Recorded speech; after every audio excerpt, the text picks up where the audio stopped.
Aloha, everybody, and welcome to Aquarian Radio. This is Experiencers Network, and I'm your host, Janet Kerr Lessin, with my co-host, Dr. Sasha Alex Lessin. Let me try that again. Aloha, everybody, and welcome to Experiencers Network on Aquarian Radio, and I'm your host, Janet Kerr Lessin, and my co-host is Dr. Sasha Alex Lessin. And today we have Aage Nost, and he'll correct me if I didn't say that right. But I think I started 2 seconds before the sound started, so I might have two little introductions there. But before I have Aage, there's a long bio on aquarianradio.com, and I don't really want to go into it because Aage is just a very talented person that's had an incredible life. We're going to let him tell us about his life. But before I bring on Aage, I want to double-check that Dr. Lessin is with us, do a little sound check, and say hi to our listeners. Hi. Dr. Lessin. Anything you want to say about today's show? This is going to be a hot show. This is going to be a hot show, so feed the cat and tell him not to bother you because you're going to tune this in. Yeah, we have cats. They dominate. So, Aage Nost, is that how you pronounce your name? Yeah, it's as close as it can. It's as close as it can get here in the U.S. Yeah, we kind of Americanize everything. Yeah. Well, tell us, you were born on a farm in Norway, and you have your whole, let's start at the beginning. Tell us how you got here from there. Like, what put you on this road to where you are today? And just the highlights, please, and the most interesting things, because we could be here for a month. Well, but I'm sure. I will synopsisize it so that I'll squeeze it in under 1 minute. And that is, I'm born on the farm over there, and I grew up as the only son. You're supposed to take it over, and I went to agricultural college, and I ran the farm for a while, and I figured out that's not what I wanted to do. So at 25, I left Norway, and I came to the United States to become a pilot, and I did that. I got all the certificates and ratings all the way up to multi-engine instrument instructor rating and a few other things. And me and a partner started a flight school that grew into an international air taxi and an air carrier in Minneapolis. And I flew for 23 years, and I burned out because I did too much of it. And start doing other things, painting and development of the mind, and looking into the paranormal a lot more than I was doing before.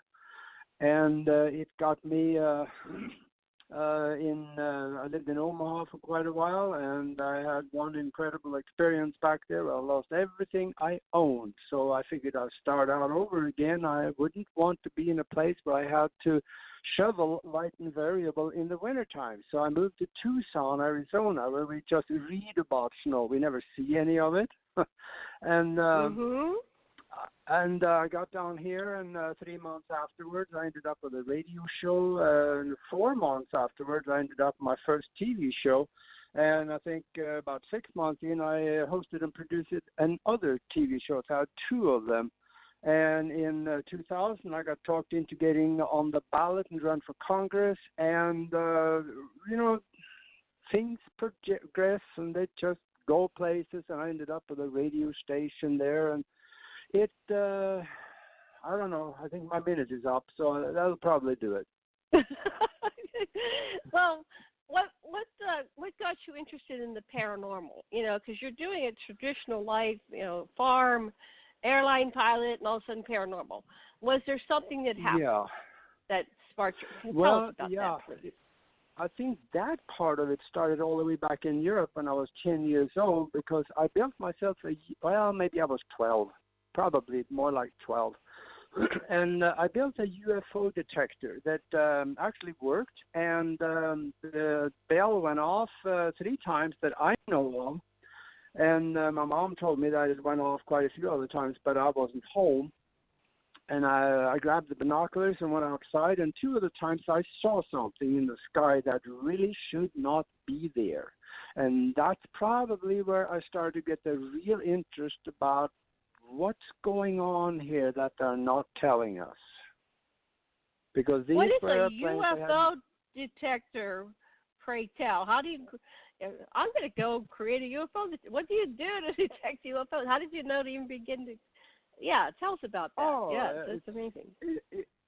It's so simple that only an idiot like me could think of it, because something.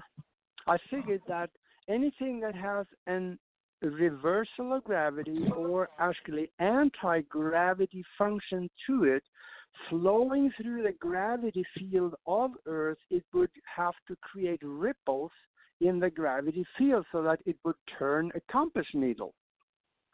So I built the whole thing around a compass needle, and I hooked one end of the needle, I hooked it up to a wire and ran it through a battery. From there into a breaker switch that went out of the breaker switch into a bell, out of the bell back to the compass again. And I split the wire on both sides of the needle, so if the needle moved, it touched the wire and the bell went off. So when that thing came flying through, the needle moved because of the ripples in the gravitational field and touched the wire, and the bell went off, and I grabbed my binoculars and went and looked. So it was fairly simple. Fairly simple. Sash, what do you? I have a drawing of it actually on my website.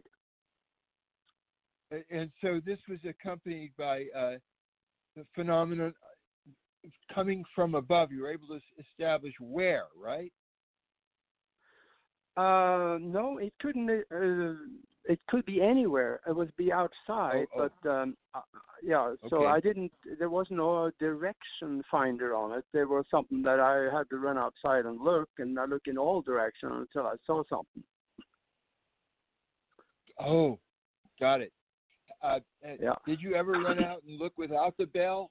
Is there a null hypothesis that you tested? Yeah, I saw something, and one time there was kind of like a long, kind of like a pencil, maybe a short pencil, but still a pencil, a dark one flying through the sky. It was very slow. It was moving probably maybe a few hundred miles an hour. That's about it. And another time I saw a very triangular type of bright light that was up there. And the third time I didn't see a thing. It was cloudy, and I don't know. Couldn't see anything. Wow, neato! And you're just like 12 years old. Yeah, about that. And I have a drawing of this on my website in the picture gallery, so you can go look at it. Of course, you got to be looking for a while. I got 5,300 pictures on there of really strange stuff that is nobody's supposed to know about. we won't know about it then. Yeah. The secret. Okay, so you what else happened? So that was when you were young, and then you had a lot of living in between here and there. So what else? Yeah. Wait, were you on? Was this part of your being on craft? And you this is the external things. Did you have a sense that you were on craft, and that you somehow had made a deeper contact than you're talking about right now? No, I was never taken aboard anything. I didn't really have any contact up with an ET or anything like that, unless there's something that is buried in my memory that I couldn't catch up with. But I had an incredible experience actually when after I came to the United States. I think about a couple of years later, I went back to visit, and I went back to the farm, which now had a new owner because we sold it, and I walked off into the forest. And in the forest, there is a grave mound that's probably somewhere around, okay, I'm going to convert this to feet, so maybe about 20 feet tall, something like that. And I crawled up on top of that thing, and this grave mound they figured it out that it has a Viking buried in it. That's what they thought. And I was sitting on this stone up on top there. I meditated, and while I was sitting there, I don't know how long I sat there. There was a little bit of time, probably maybe around 10 minutes or something like that. And I suddenly heard something like, it sounded like water running, like somebody turned a faucet and the water was running. And I thought about that, and that was strange, sitting here on top. There's no water here. So I opened my eyes, and there was this man standing probably around 10 feet away, on top of maybe 6 to 10 feet away, well, maybe 10 feet, on the top of the grave mound. And he was staying right there, and I wondered, how in the world did he show up here? And the trick about that guy is that he was lit up like a light bulb. Oh, my goodness. He was about 7 foot tall. He had kind of like a robe on, and they were, I'm trying to see it again here. It looked like it probably was something like gold cufflinks and a gold collar around, but it was a white robe. And I saw that thing, and this scared the living daylights out of me. So I just ran down the grave mound and heading off into the woods, going back to the farm. And I heard this voice in my head saying, "Where are you going?" And I thought about that too. And I figured if he got up there, if he really wanted to get me, it wouldn't make any difference how fast I was running. He probably would get me anyway. So I stopped and I walked back. And I got my courage back. Now I was more curious than anything. I walked up there and I sat down again on that stone and sat there for a little bit. Nothing was said for an uncomfortable time, probably 30 seconds or so. Nothing was said. I just sat there, and I had probably about 2,500 questions raced through my head at that time, and then we ended up having a little bit of a conversation. Actually, it was mostly him talking, me listening deal, but it was kind of a conversation. And he told me about some of the things that I would do and some of the things that I should do and some of the things that was important that I should do. And if I went ahead and did it, it would not be easy because there were powerful forces. When the chips are down or my concentration is divided, then there would be interference. But I would have help if I asked for it from that side, evidently where he came from. And wow. Of course I did get to ask. I've done some of those things, and there's one major thing that he asked me to do, and that is to find a place where you can speak to the whole world. And guess what? Oh. I'm doing that right now. Yes. Well, Yeah. you're good. You followed directions. Find a place where you can speak to the whole world. Did that make sense back then? No, it didn't. There were, this was probably in 1974, something like that. No. Yeah, about 1974. Nobody even thought about the internet back then, or any global communication system. That was all on the telephone back then, so nobody even thought of it. So now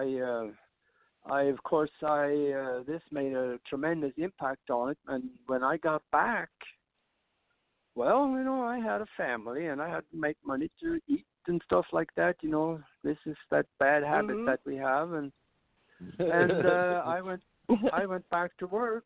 I went back to flying again and got in business, and I didn't forget about it, but I totally ignored it for a couple of decades.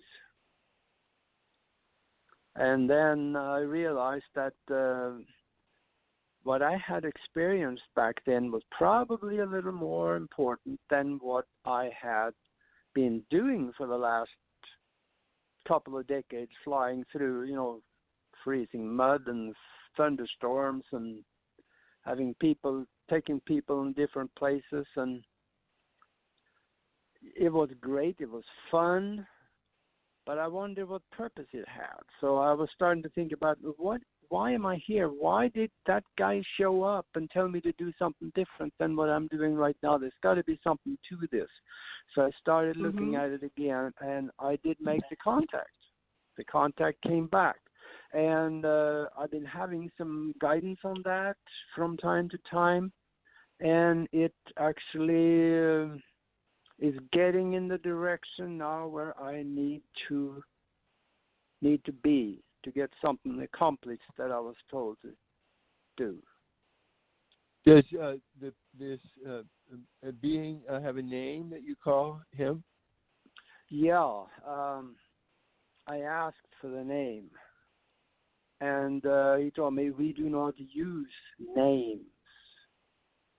When we think of some other, I forget exactly how he said it. When we think of someone else, we think of them in a picture without a name. It is their image that shows up in our mind, and that is the name.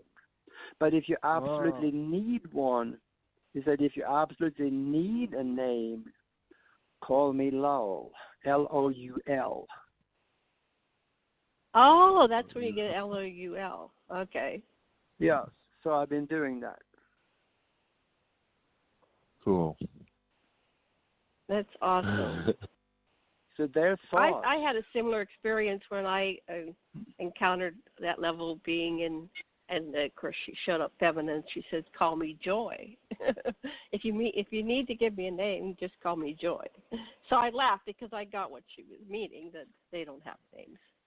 But I needed a name, so yeah, similar experience. Yeah, that's wonderful.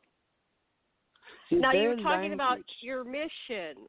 You're, and you can get back to what you were going to say there. But so you have an idea of why you were born, why you came to this earth, right?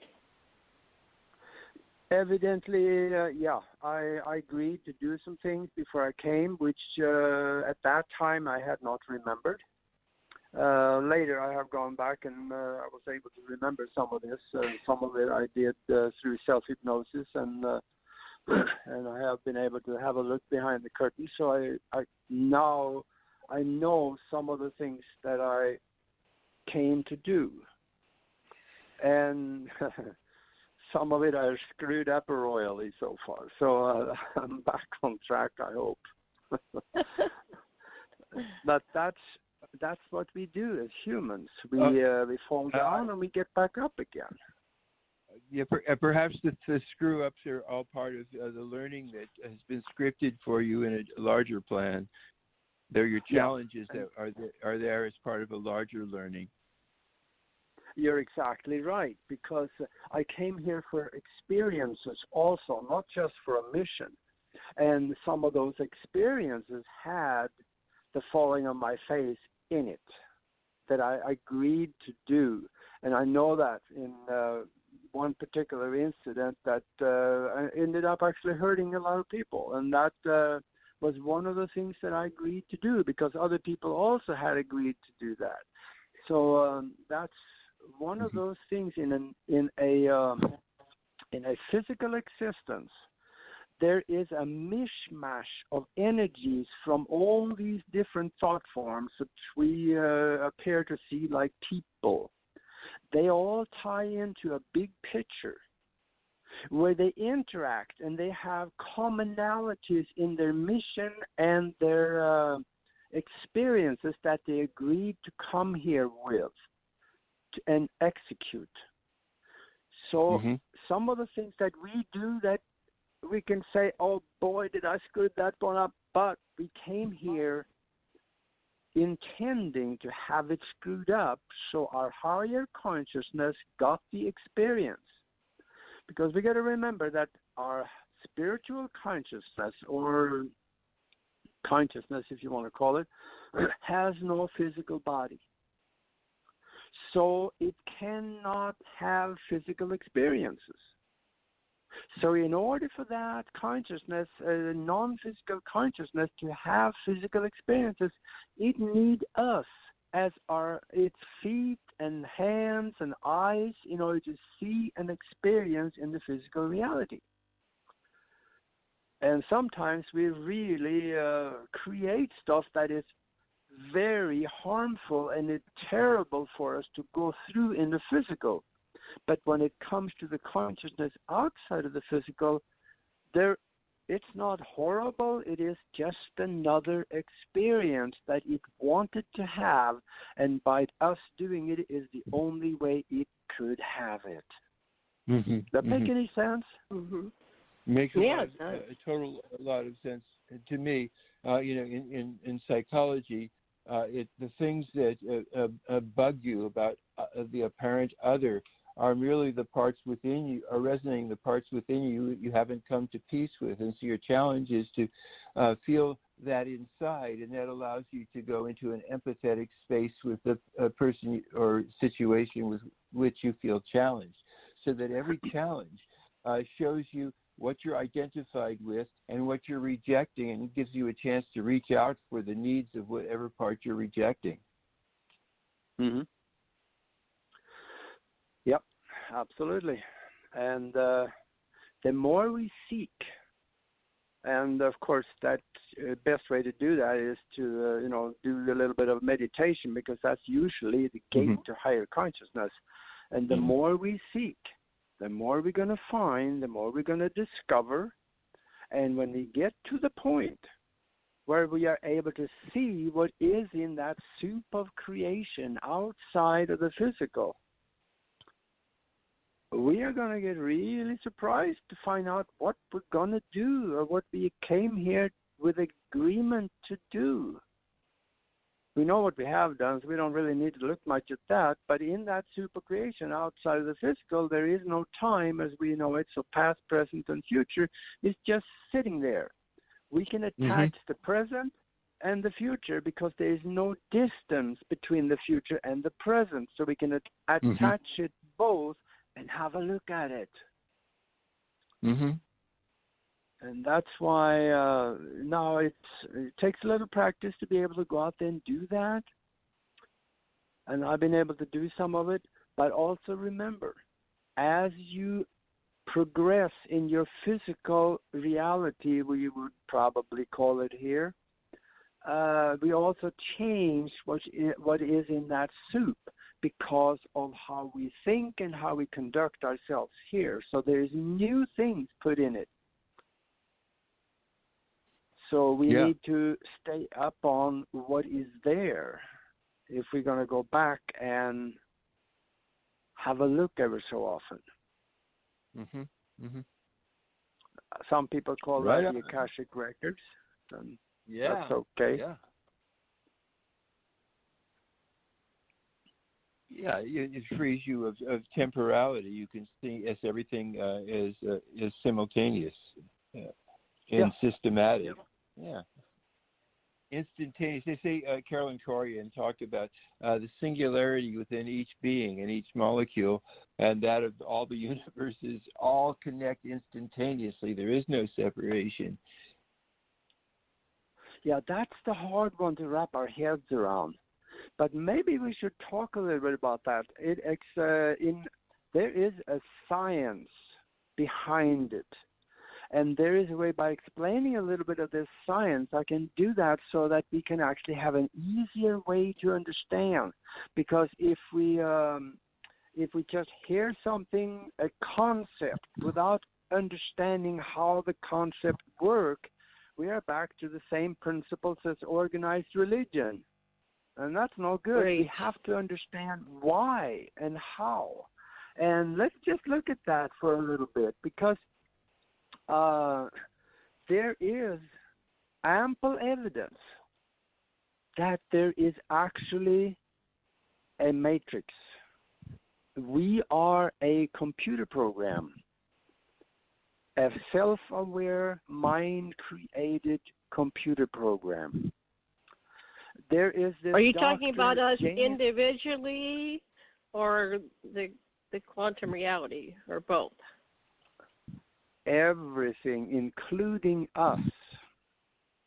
Okay, so we're a And, computer program. Yeah, and if you listen to this, I'll tell you, it might make sense. There is a Dr. James Gates. He is a theoretical physicist, and he's been working all his life. He's probably in his 60s now, trying to figure out the universe and how it works and why and how it is structured. And Our I saw toggle is him 9. on. Huh? Is our toggle is 9? Is what some of the Oh. people were saying in terms of the simulation that we're in. Yeah, okay. That could work That very there's well. actually a code. That there's an actual code, a digital code, and some of these physicists were saying they've discovered it. Yeah, and that's Dr. James Gates. Yeah, that's He the one. said, yeah, he was on with a YouTube video. I saw him, and he was on a panel when they were discussing the universe, and he said, I have been studying this for all my life, he says, and I'm finally getting to the point where I thought I never would be, because it appears to me, he said, that I am in the Matrix. So actually, the people who wrote the scripts to the Matrix really knew something.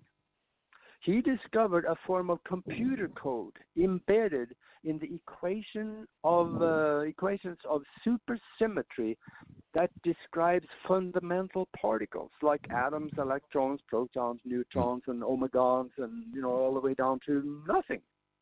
And we are made of those particles.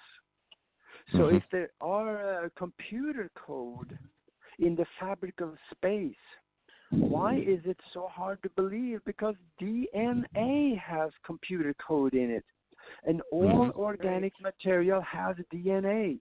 DNA also has those particles, the electrons and protons and smaller particles, and that has computer code in it, and we are made of those particles. So now we got to ask, what does that mean? Well, it means that someone or something with consciousness created the fabric of space that we are existing in. Because what Gates found is that in the computer code there is strings, expression of strings, I think he called it, of ones and zeros. And that is a special kind of combination of computer code that was discovered and first explained back in the 1940s by, I've said his name several times now, scientist, I think it's Claude Shannon, I think the guy's name was. And they find this computer code deep in the equations of string theory, and that's probably as close as you get to the theory of nothing, of everything. And these combinations of the codes are too symmetrical, he said. They cannot be random. They had to be placed there by an intelligence.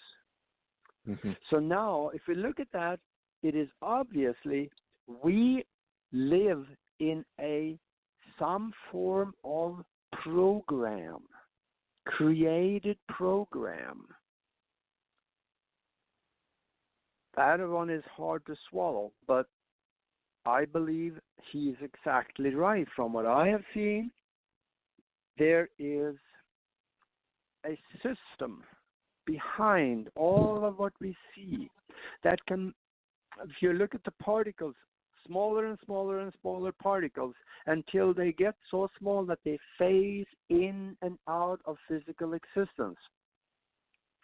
And by phasing in and out, they phase out and grab on to things or concepts, ideas, intelligence, and bring it back into the physical.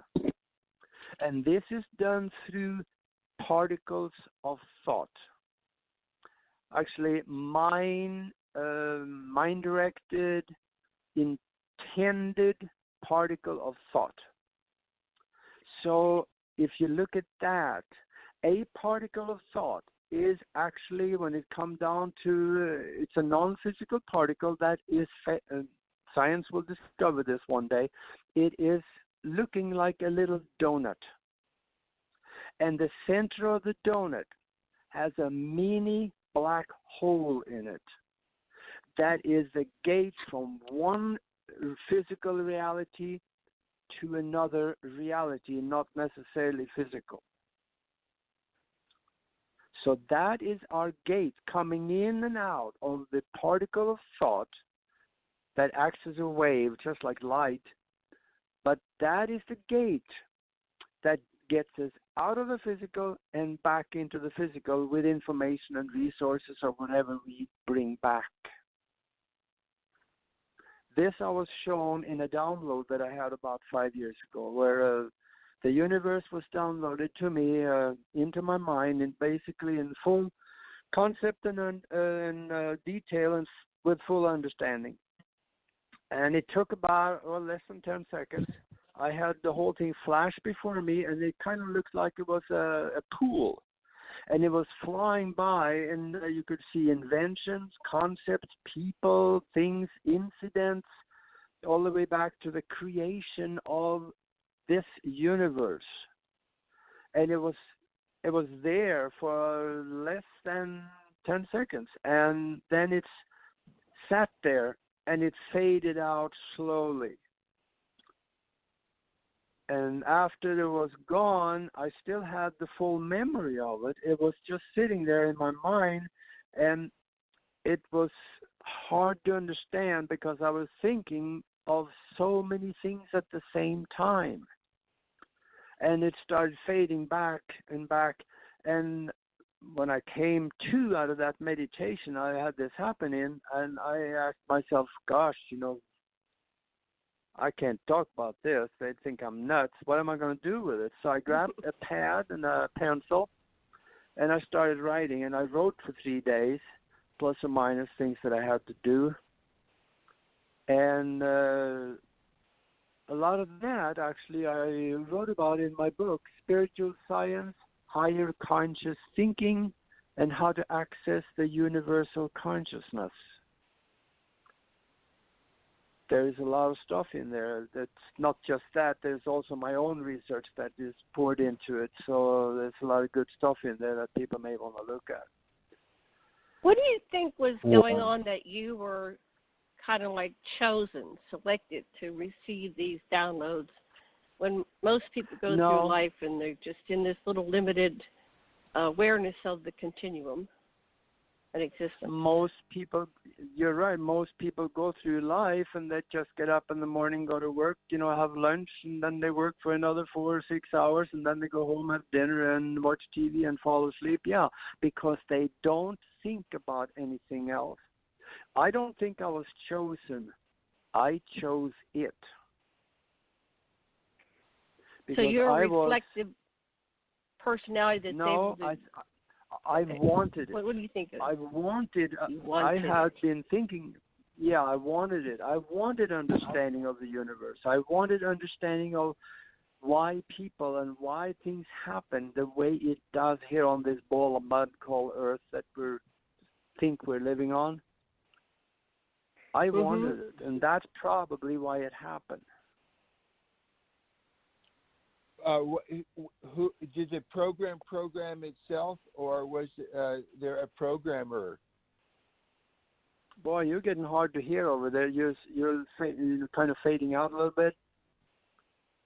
Say that again, honey. How was the program programmed? Did the program itself? Was there a programmer of the program? The way it appeared to me is that it is a self-aware program. It has its own intelligence. And in our interaction with it, we communicate for what things are going to happen and how to deal with things that did happen.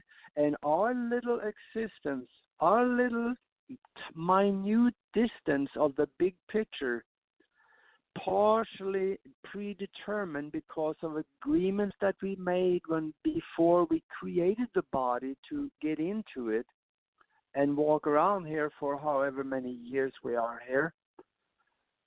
And the bigger picture, that is also decided by this self-aware, universal, mind-created program.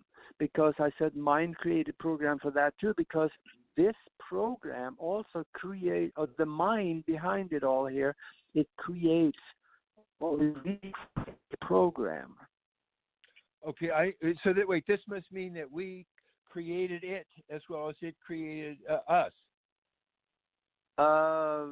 We were co-created. we were created as part of that.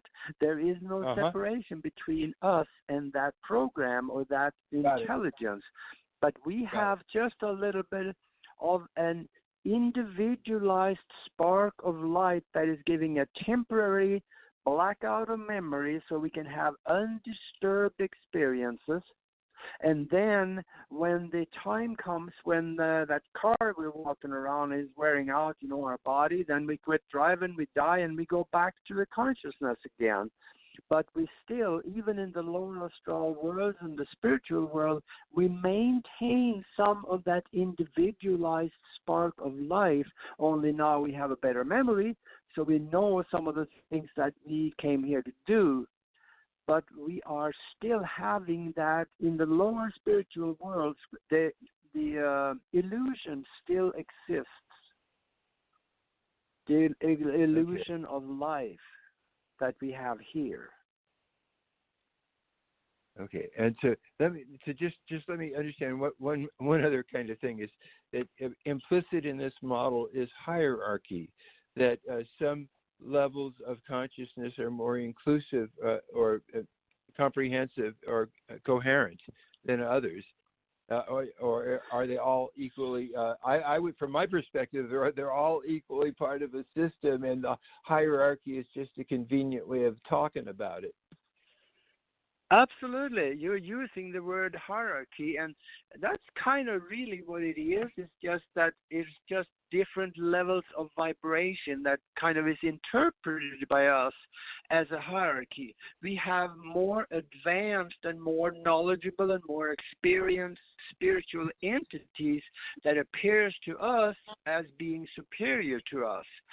Though, if we had full memory of what we are, we could be equal to them. It is just that we are here with a limited memory, so we're acting like we're stupid and doing stupid things so we can get the experience to come back with, and then we can all laugh at it afterwards.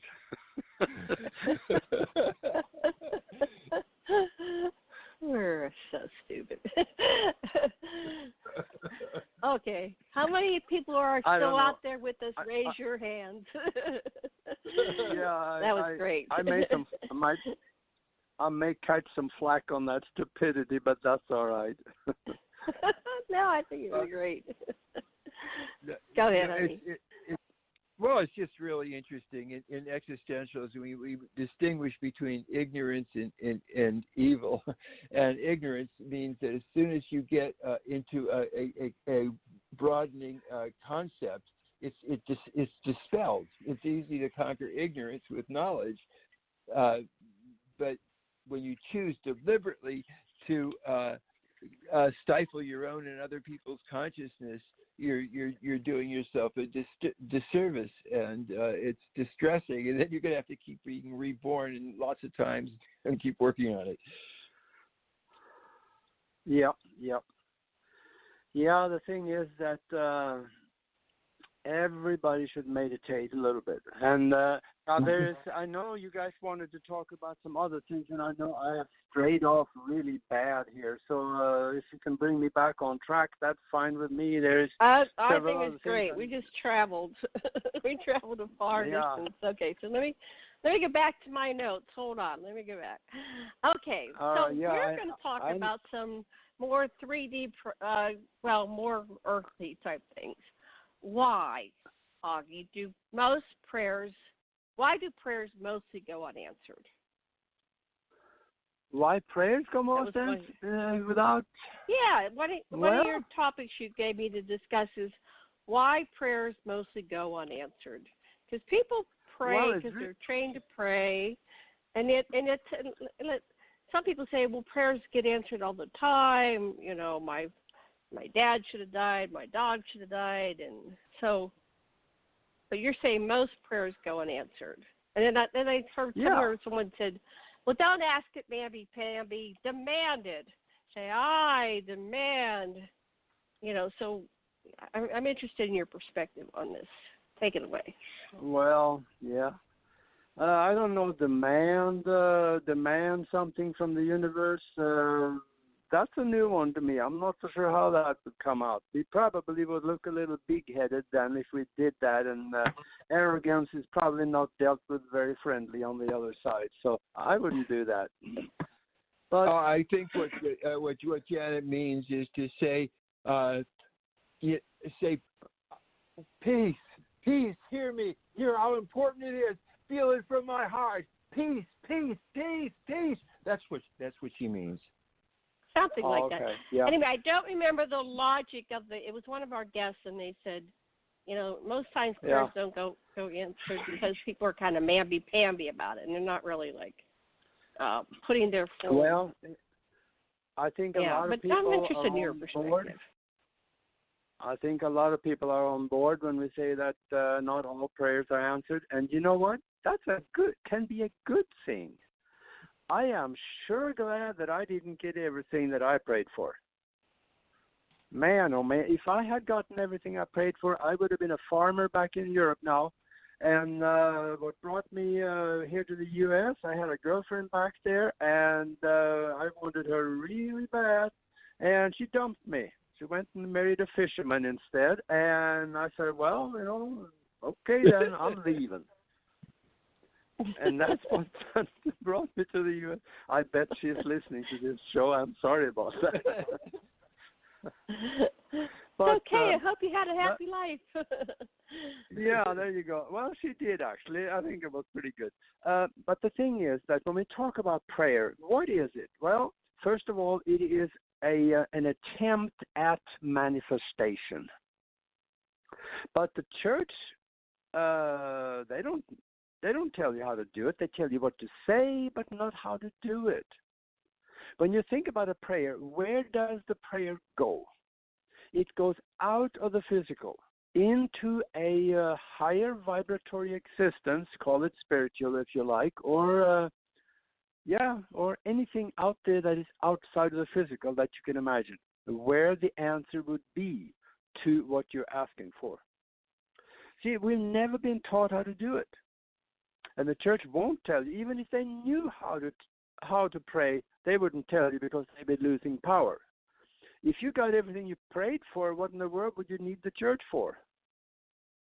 Think about that. See, Remember also, quantum physics has told us, and they proved it over and over again now with repeatable experiments, that we live in a mind-created universe. There is a spiritual language. And the biggest reason for the fact that we don't get our prayers granted most of the time is that we're not doing it right. We're not using the spiritual language. If you're sitting around the kitchen table having dinner with your family and, you all hold hands and, please give us about $1,800 extra this month. I got to catch up 2 payments on the mortgage payments. I really need that, God. So thank you. And pass the butter, Martha. That's not going to go anywhere.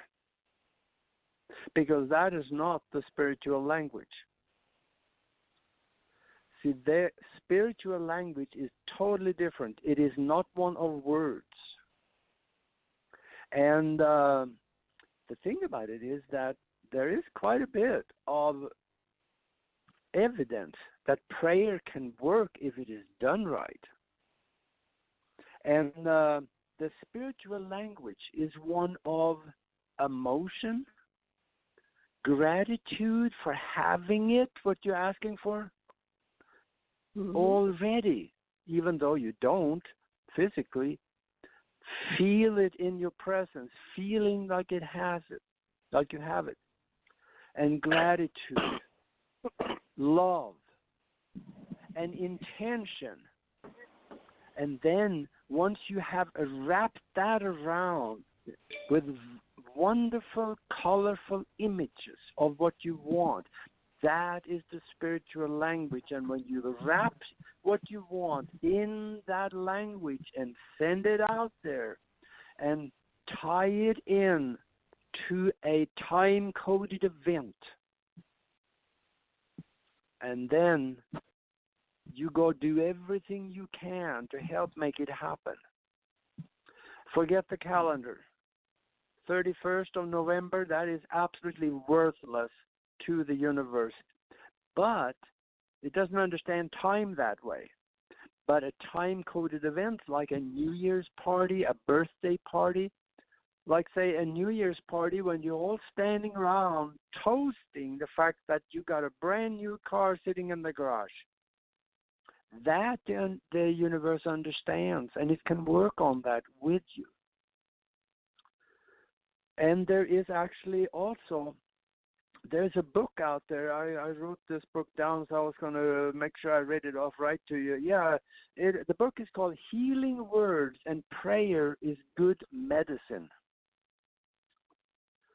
That is, they had two similar medical conditions, and they prayed. Now, these were professionals that used this language. They prayed over one patient and did not for the other one. And they had two equal tumors in those two people. The one that was prayed for, the tumors decreased 39% in that experiment, and the other one didn't. This goes along with laying on hands. The hands are not important. That's irrelevant. You could be in another country and you could think of the person. But laying of hands, that is a Christian symbol for healing. It is very powerful.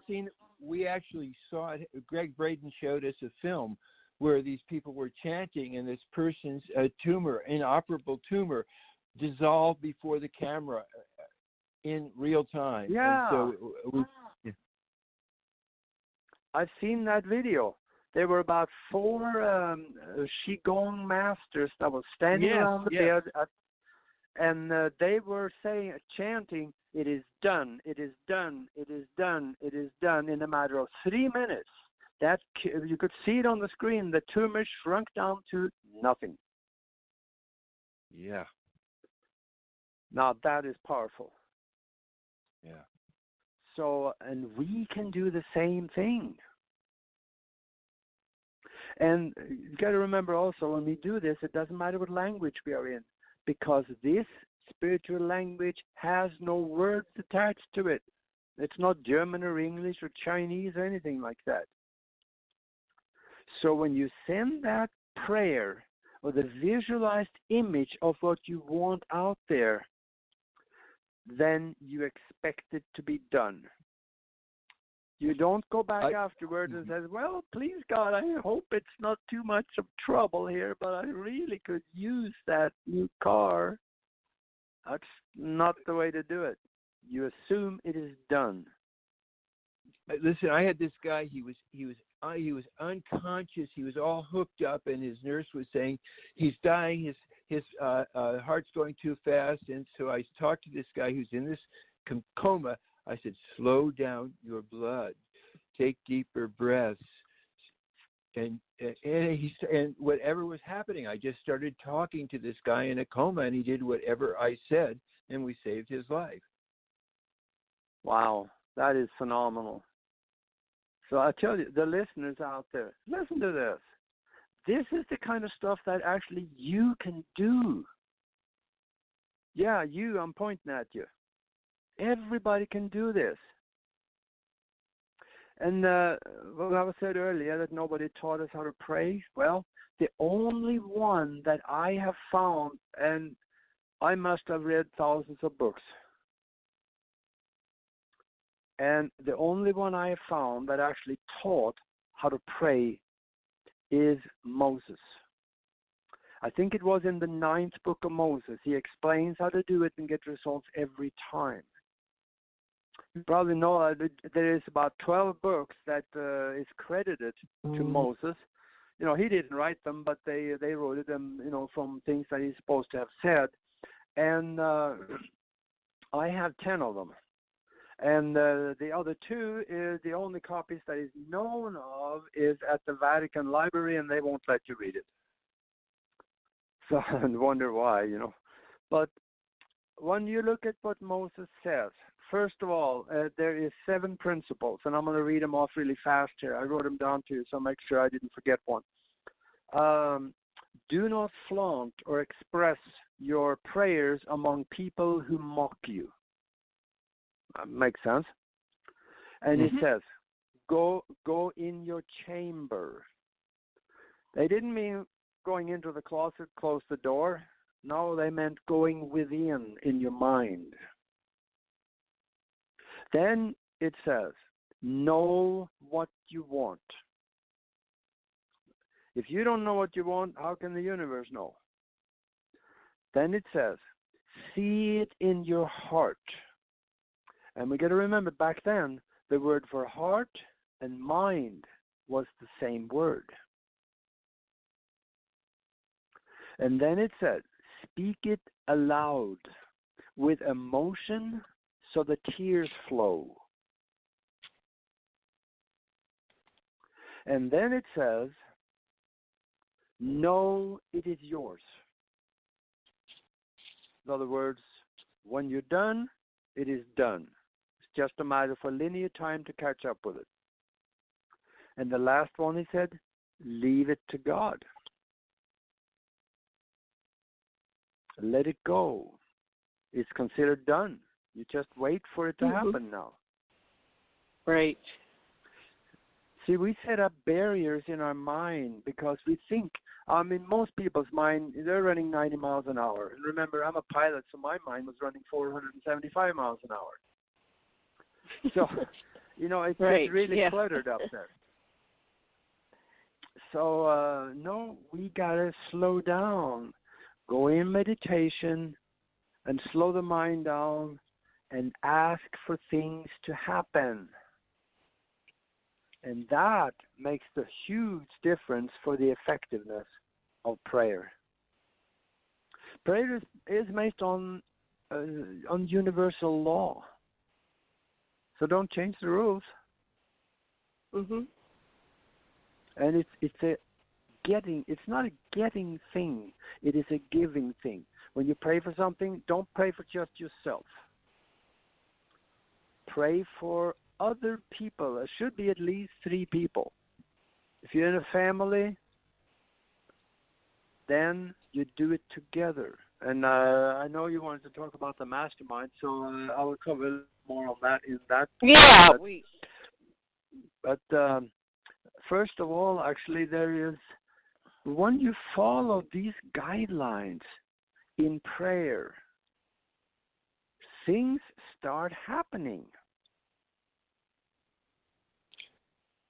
Now, there is a wild card in it, and that is time.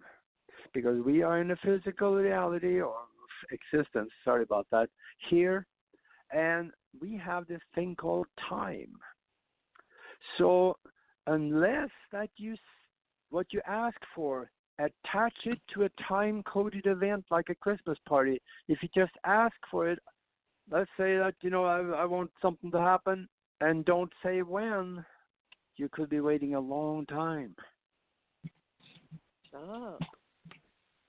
So set a time-coded event to the end of your request. So if you say sense? I want it by Christmas. So how do you say it? Because wanting, how do you say it, Sasha? Wanting is contrafactual. It's against fact. Wanting keeps it future-based, right?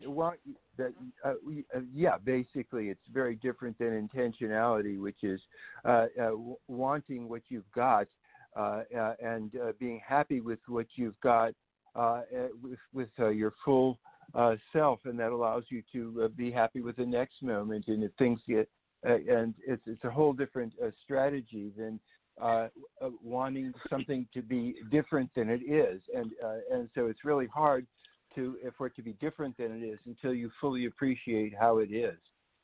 I know that's a whole different way of looking at stuff, but I'm an existentialist, if you can dig it. Yeah, but you see, you can also have both. We should be happy with what we have.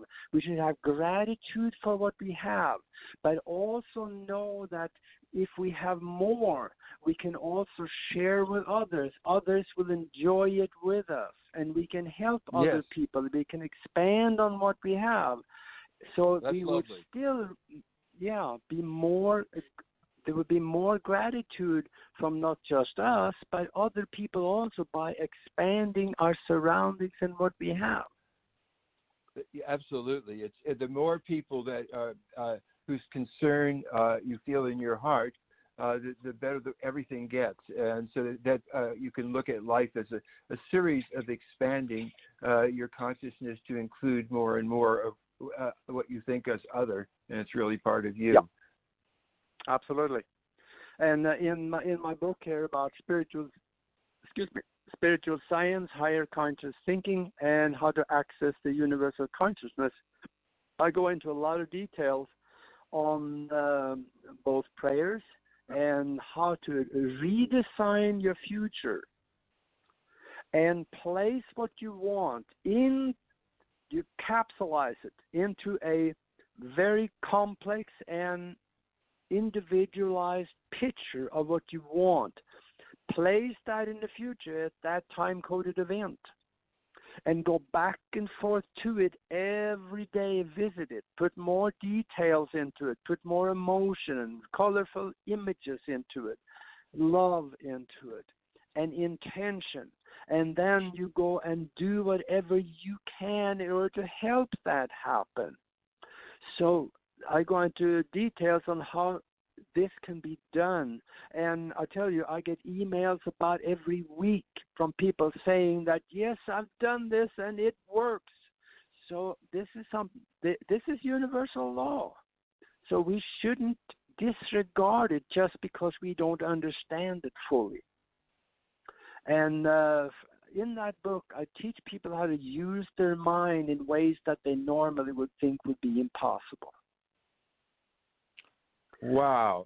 Well, you're so right on. I was leading a class where I said, visualize the way you want your life to be 10 years from now, where everything turns out just what you want it to be, and draw it and so forth. And I drew my future exactly, totally, how many cats I had, where I lived, the stream that runs through the yard, everything.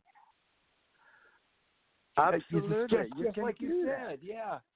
Wow. You can do that. And in fact, I'll tell you how ridiculous it gets.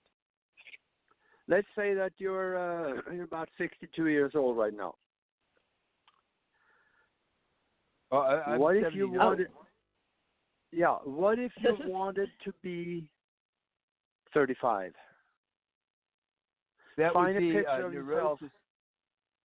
In my opinion, I want to be 79 if I'm 79. Okay, well that's good too. Personally, I'm aiming for 35. Okay. I want to be, yeah. Okay, let's go. This is great. So I'm 79, and you're 30. How old? 60. How old do you want to be? I have a picture of myself at 35 that I keep looking at, and you can actually start reversing the aging process. That is a small part of it, and that is really one thing that we should cover. Because it is so simple to do. Oh. so And we're going to reverse the aging process. Yeah, let's go there. First of all, I found several people that is very old. I found the guy he died from an accident at 256. The government verified his age. I found another guy, he died from food poisoning at 154. The government verified his age. Which government verified his age? We're not talking about our government, the U.S. government, are we? No, they weren't Americans. They would have died at 69 if they were Americans. But, right. No, these. First of all, let me tell you something that kind of legitimizes this, and that is that. Did you know that in 2009, 3 doctors got the Nobel Prize for discovering an enzyme that reverses the aging process? And nobody told you? Yeah. Yes, tell us about that. Just for shocks and giggles, go to the Nobel Committee's website, go to 2009, scroll down to medical submissions, and read the papers. You're going to like it. Mm-hmm. Because in there, in one of the, it's quite extensive. Take the time, read it. There's experiments that was done that prove this is very possible. And in there, it said, if people had enough of this enzyme, which is called telomerase, in their bodies, there will be no need for anyone ever again to die from old age. Wow. That's powerful. And guess what? Mm-hmm. The CDC, they have a new disease. You know what the disease is called? It's called aging. Oh. Yeah, aging, yeah. Aging is actually a disease. It's not natural. Yeah, it is a disease. Yeah. And if it is a disease, guess what? It can be cured. Right. And that's what I'm doing. I am doing the same thing as the 256-year-old man named Li Xingyuan. He was a martial art instructor for the Chinese army for as long as anyone can remember. And he had letters from the government congratulating him on the 200th birthday and the 250th birthday. And he died at 256 from an accident. And I found out what he ate. Yeah. What did he eat? And he ate mostly herbs and berries. But he also, just like the other guy that came to New York in the 1950s in an exchange program as a university professor, he went out with some of his colleagues one evening, got food poisoning, and died. And they ended up at the morgue, and the people at the morgue, they called the ambassador and said, hey, we got one of your people here, you know, but there's something wrong because it says in his passport that he's 154 years old. How can that be? And the ambassador told him, yeah, he is. And then they asked the ambassador, how can that be? And the ambassador told them, well, first of all, he only ate Chinese herbs and berries, and he knew he could never die. It goes back to the mind. If you know you can never die, because you see everybody around you, they're dying eventually, right? Well, so, gosh, you know, everybody else is doing it. It's got to be right, so I better do it too. Right, it's a belief, yeah. Yeah. And I'm doing what the guy in China is doing. I found out what he ate, and I found out how he conducted himself, and I do much of the same. And this aging, a reversal of aging, is working for me. 4 years ago when I started this, I kind of started to look a little ragged around the edges. I started to get some gray hair, and, well, some of the wrinkles has gone away, and I don't have any gray hair anymore. Well, that's not totally right. I got just a little bit above my ears, but I swear I'm going to get rid of it. So we actually believe in aging. That's why aging, it's a belief. So if we believe in dying, yes. And it's because we don't have the paradigm of people living. So we have these people, you know, like you said, this is a Chinese person. We go, that's just a myth. They dismiss it because it's not somebody here in America. But It's like catch-22. The not believing in it makes it not happen. Yeah. Yeah, and that's So just this like is the generation that can live to be basically physically immortal. And Dr. Aubrey de Grey and the Methuselah Foundation and his other organization, he said that they have basically with the Human Genome Project have discovered what causes aging, and that he said half of the people alive today will probably live to be over 1,000 because the technologies are coming. So things are rapidly going to change. And all you have to do is like stay alive, and you'll be able to, enjoy this extreme physical immortality almost. It's extreme long. The Anunnaki were over 500,000 years old, maybe 1 million. We don't know, but here we're told in our Bible we can only live 120 years. Well, I hardly meet anybody that lives 120 years, right? It's a belief, and we've got to get over this. It's programming. Just got to get over the programming, and we can make it happen. So the substance is a telomere healing.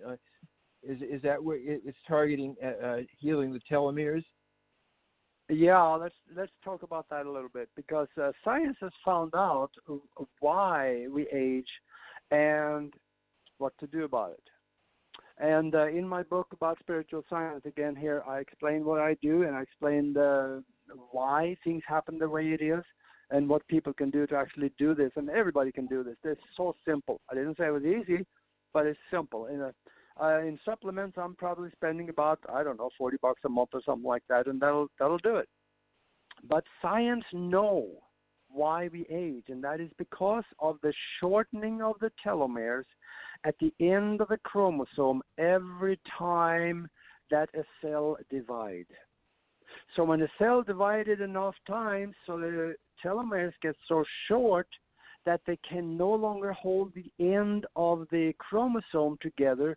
The end of the chromosome starts fraying, and the cell will no longer be able to replicate itself, and we get stuck with old cells in the body, more and more old cells, and we get older and we die. So if you have enough of this enzyme, telomerase, then we can actually not just stop the telomeres from shortening, we can actually also lengthen them.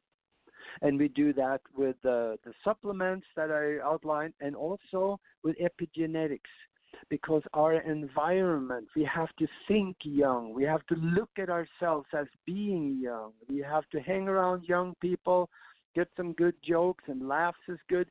Meditation is wonderful to help lengthening the telomeres. And this goes somewhat along with what you said when, they did the Genome Project.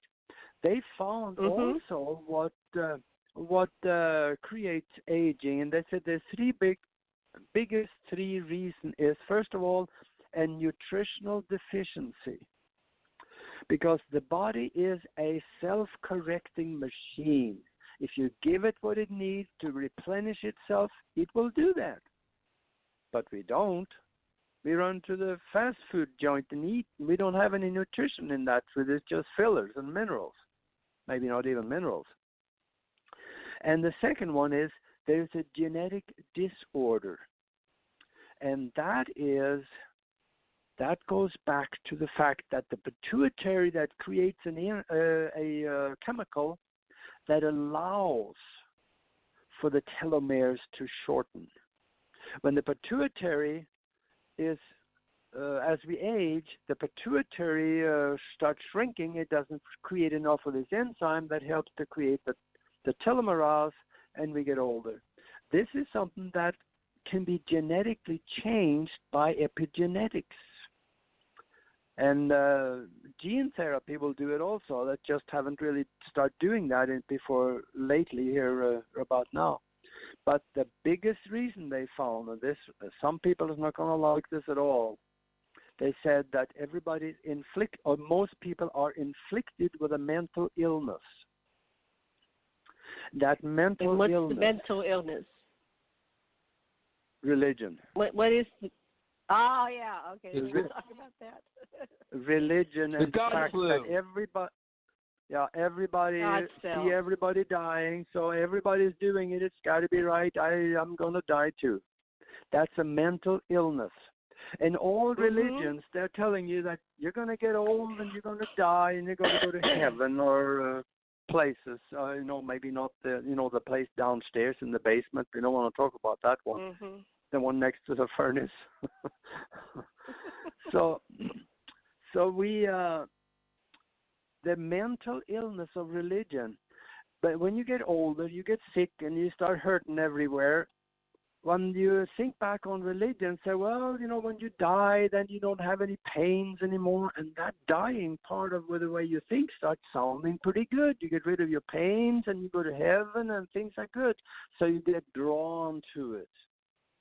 And that helps you on your way to dying.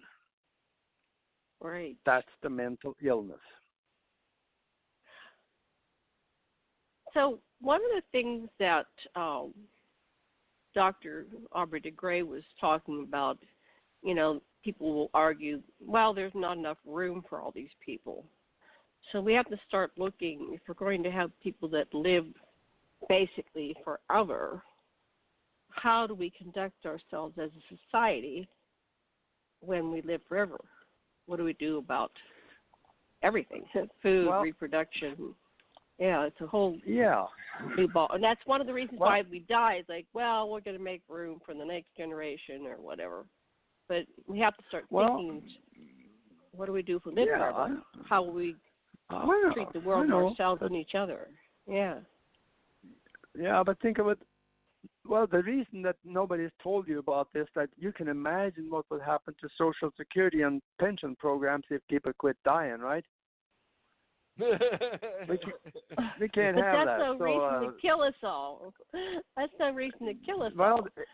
We have to readjust our minds around a different society of how we would, you might have a series of careers, You might not want to be a doctor for 1,000 years, right? Like you didn't want to be an airline pilot for more than 25 years. So built into the system that that's why we went back to the AI. We've talked about that before the show. Yeah, let's talk about that briefly. You went to a McDonald's and it's all automated. There's only one person there. Were you allowed inside or was it all outside? How did that work? I'm sorry, I couldn't. You went to that McDonald's before we went to this because we're talking about like a new system. So you went to the McDonald's and it was completely automated, and that's in Phoenix, right? No, I haven't been there, and I'm not sure I even care to go there. But I have a good friend in Phoenix, and he went there, and he said it was incredible. It seems like the computer and the AI, they mechanize everything so it is by the time you do the order, it goes through the circle and it comes right back in front of you. So this is fine. And people look at this as a novelty, but everybody seems to go there once, but then they quit. They don't go back because they know that if this catches on, there's going to be a lot of unemployment out there. So people somehow they don't go back. So I'm hearing now there's a likelihood that they may have to shut down that place. But this McDonald's in Phoenix has one guy in there that sits there and supervises everything, and everything else is done by robots.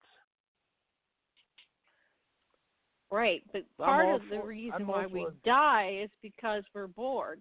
So if you have to spend your existence working a repetitive job, and rather than being stimulated, your mind, body, soul, then it's like, my dad was a postal worker, and he walked a route every day for 39 years.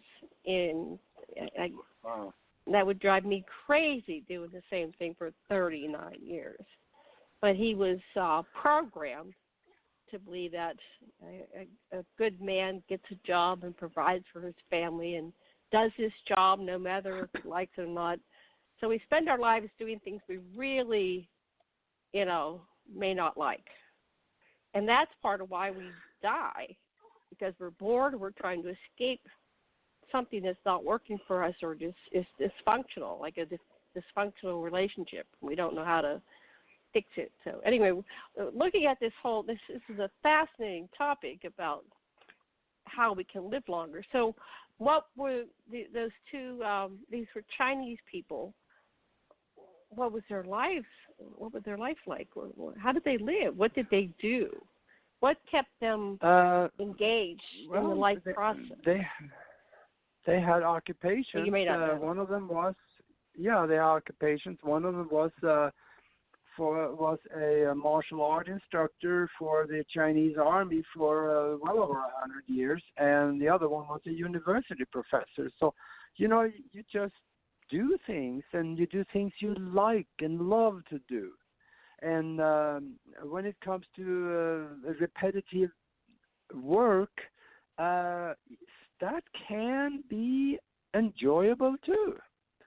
I had some repetitive work, getting in an airplane and going somewhere. That is, it was different every time, but it was somewhat repetitive, and you can still enjoy it. Right. It's all in your mind. If we decide that this is fun, look at what I have to do, and I can do this and every day. That is, you decide that it is fun, and it can be fun. So, and when it comes to the power of the mind that feeds into all this, we got to remember that there is no limit to what we can create. We can create happiness, and we can put ourselves in prison. And if we are in prison, right, all we do is look out the window and look at the stars and imagine what's out there. So it is all up to our mind to decide what we want. And when it comes to long life, there is National Geographic went down to South America on the other side of Lake Titicaca down in South America in the 1930s, and they found a tribe back there that had very little, hardly if any, contact with the white man. And the average age of the people in the village was about 130. So they didn't think they could die. Yeah.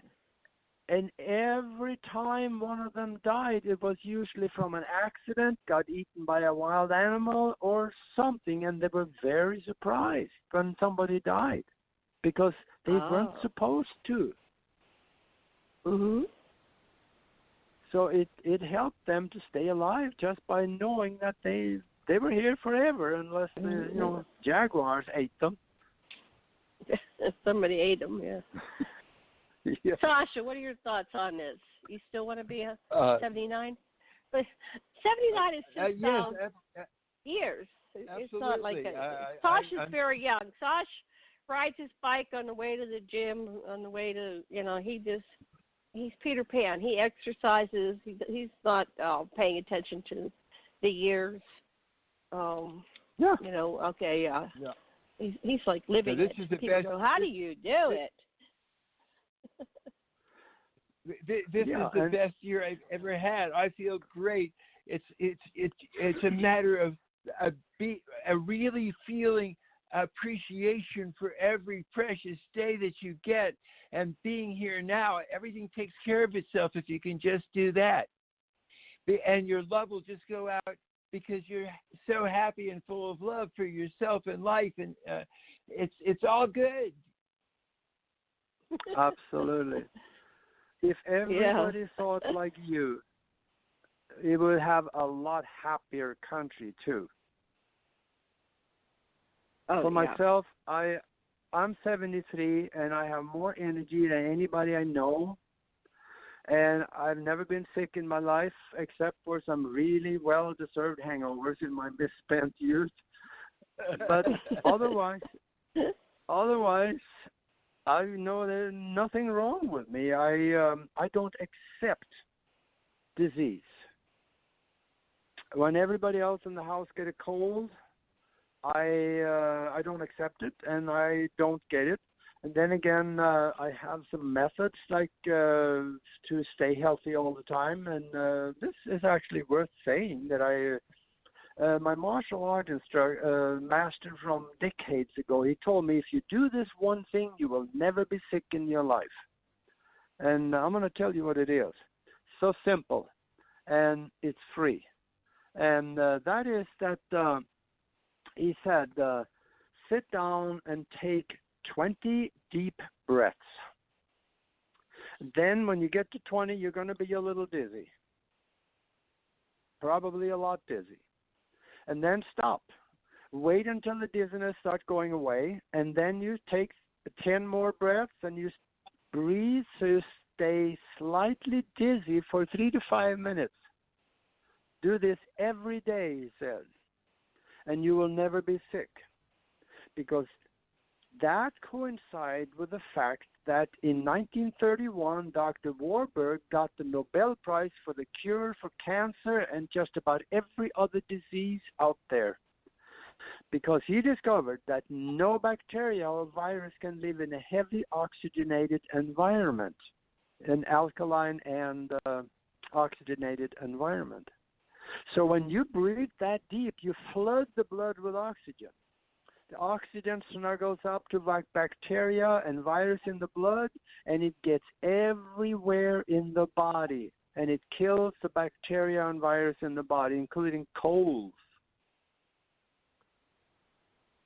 And that is how I never get sick. I do this. That makes so much sense. Absolutely. I don't. Yes. Oh, that's great. Yes, so aerobic exercise every day, burn them germs. Yep. Great. Absolutely. I That's don't what do you it every day. Yeah, I don't do it every day, but maybe every other day or so I do it. Mm-hmm. And of course, I also do the Tibetan rites, the Tibetan exercise program. And people out there that is not exercising, it's not a matter of when you're going to get sick. You're going to be sometime, because your body needs exercise. It needs movement. It needs oxygen. It needs mental exercise as well as physical exercise. Mm-hmm. And I have a lot of mental exercise.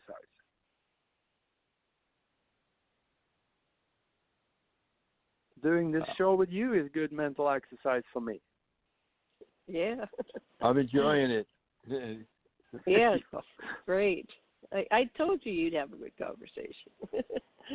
Yeah. Okay, so all these, and you've written this up in a book, or you have these in papers, because this is really important information to get out there, and I'm a visual person. I like to see it written down, and I can wrap my mind around it.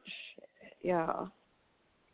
So, anyway, maybe we should talk a little bit. I've been, Go ahead. I'm passing the talking stick to you. Go ahead. Yeah. Aage. Maybe we should talk a little bit about the mastermind too. Okay, we have about a half hour, so let's do the mastermind to create good things, abundance. Yeah, because the mastermind is something that people really, really, really, really should engage. Because I have come up with a definition of the mastermind, and I actually haven't even heard any other definition, but this is what's for me, and that is when two or more minds are united in harmony. They create a third mind that has the potential mind power of the two or more of them multiplied by each other. That is extremely powerful. And then, of course, there's got to be this guy on the couch out there somewhere, a cynic that says, well, yeah, that sounds nice, but how do we know that? Well, there's some examples. And there is actually also scientific experiment that has proved that it works that way. 20-some years ago, Art Bell, on his radio show Coast to Coast, he did a mind experiment because Texas was burning up. There had not been rain for 3 to 4 months. towns were running out of water, cattle was dying, there was brush fires everywhere. The state was in real trouble. So Art Bell, with his 10 to 20 million listeners, he went on the air and he asked everybody to visualize rain over Texas. And I was listening that night, and I did. I participated. The next day, there were thunderstorms all over Texas. There was all kinds of rain coming down. The cattle got something to drink again, and everything was back to normal. And the weather forecasters, they came out and said, we're dumbfounded. This shouldn't have happened. Nowhere in the computer models was there any moisture that could create this rain, but it happened. They didn't understand it. Well, I understood. It was the mastermind created by Art Bell that created that rain. In fact, we had an example of that here right about now, because the hurricane coming over from Africa is now going up around, Caribbean and going up towards Florida. Most of the computer models show that it was going to hit Florida, but there were thousands, hundreds of thousands, possibly 1 million or more minds here uniting, visualizing it going out to sea up the coast and not touching the shore. And it did. They saved Alabama. And I am sure that had a big part of it. Yeah, that was the running joke that Trump said it was going to Alabama. Anyway, it's a joke. Never mind. Okay. Yeah. Well, that was good. I couldn't hear a thing of that, so that's all right. Oh, so there was this picture where Trump extended it over to Alabama because somebody told him Alabama, and everybody was making fun of Trump that it was going to hit Alabama. So, that's a joke. We saved Alabama. Yeah. It wasn't heading towards Alabama ever. But anyway, Okay. Trump's saying, yes, it's going to hit All Alabama. So it's like, it doesn't come off. People don't understand it when it comes out of context, but I understood what he's saying. Yeah. So, well, what about All the right. Bahamas? Weren't they praying hard enough? I mean, couldn't we have done something for the poor Bahamas? And then North Carolina, what's going on? They didn't pray hard enough in Charleston? How's this work? It was so early. I don't think people had really started to concentrate on it yet. Yeah, they have to concentrate. Yeah. Well, does it have to be a bunch of attention. people, or can one powerful mind do this? Because I've had hurricanes heading my way, and I just pray, and they never come here. And I'm going, well, was that me? Depends on. Was that a bunch of people? Yeah. You really should look at some bigger things like moving back from the coastlines, realizing the seas are going to rise, and stop living in stupid places, zone things intelligently, and stop trying to build up dikes, and just to have a bigger vision of what's happening along our coastlines. Wait a minute, Sasha. It's so slow. If we can do this mastermind thing, we can, live where we want to live, right? If we really master this, because we are creating this. This is a holographic universe. We're exploring that. Go ahead. I'm sorry. I'll get your turn. I have been in the process of creating a mastermind that everybody can participate in here. It's going to be up and running shortly. We're going to do that, and please stay in touch with me so you can join in on that one, because we're going to do some wonderful things, both for the larger area or the larger populace, but also individually for us. So this is something that's going to benefit. You're going to have the benefit of the hundreds of thousands of minds working actually on something that individually will work for you, and that's what we're going to create. But wow, this is sign me up. This is So let's stay in touch, and when we're up and running, I'll let you know, and then we can participate in that. Maybe you could even help out there. That'd be a good thought. Oh yeah, we could. Yes. And also, when it comes to mastermind, this can be done on a small scale. If you have a family of 5, you get together and you decide what you want. and total unity of mind. Like we were talking before about getting that car. Find out what car you want, what color, what brand, and you all think this thing into a mental picture, place it in the future at a time-coded event, and now you use the mastermind, not just one person, but the 5 of you to drive that thing up the timeline to that, did we decide maybe a New Year's party? So, we can do this as a family. We can do it as a church group. We can do it as a community. Or in the last presidential election, I know the whole country did it. They were sick of the corruption in Washington, so there was a change. People wanted change, and that it happened. The other side wasn't able to cheat big enough. They couldn't keep it. So I have a question based on all this. Yeah. This is fascinating. So it seems, I'm 65 years old, so it seems since I came into this world that there's been an agenda to create World War III, and it starts in the Bible, and you're taught about, John was on the island, and he experienced revelations, right? And then he was brought to the future, whatever happened, and he saw the world blowing up. And then we have Nostradamus. So there's been this agenda that there's not much we can do. We've had World War I, we couldn't prevent it. World War II, couldn't prevent it. All these the New Age people, they have these maps, and they show the flooding's going to happen. There's no way to prevent it, and here's what the United States is going to look like after the floods.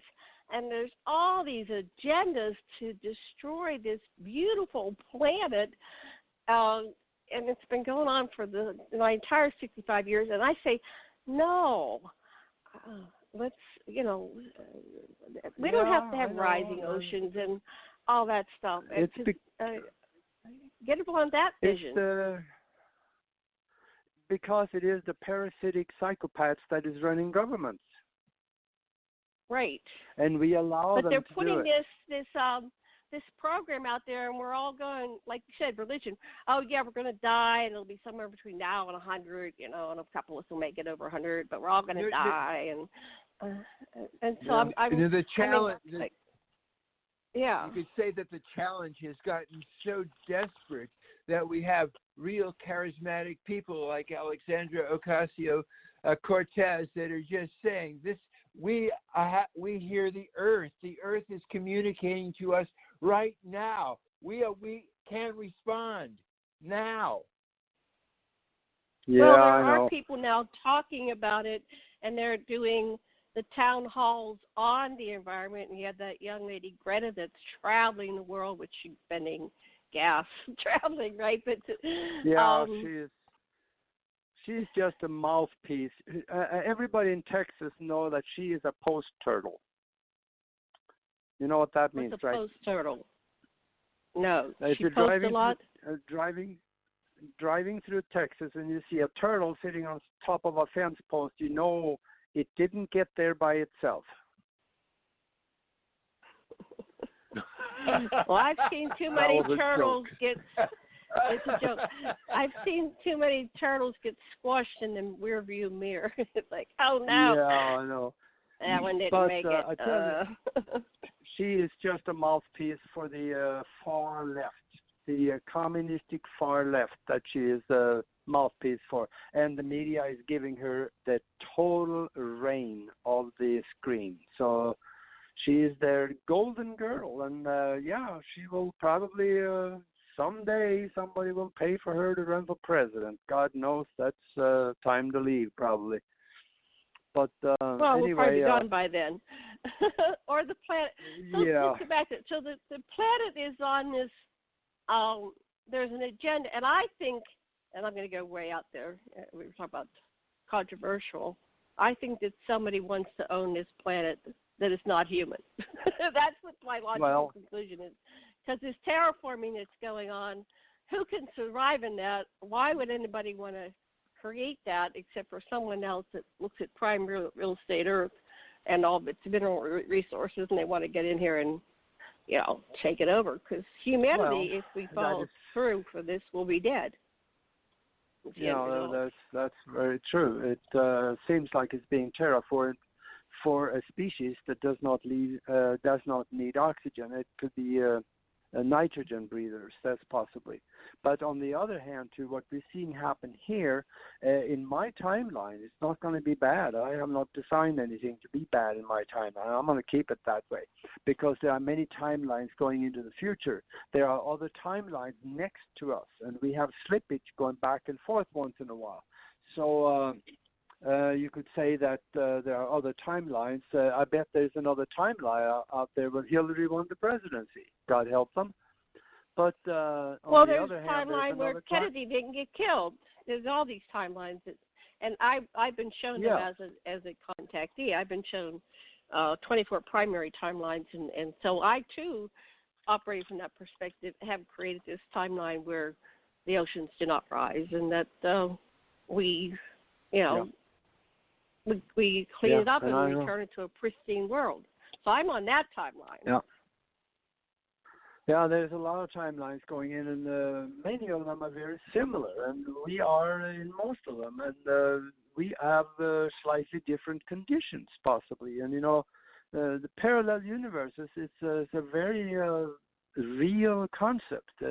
Parallel universes are different than different dimensions. A universe can have many different dimensions, and dimensions are separated by vibrations only. So there are timelines out there. One of them that I found in about mid-1970s, there was a huge asteroid hit Earth and pretty much killed all life on Earth. So we have so many different conditions that we, in fact, somewhat have access to if we were interested in knowing.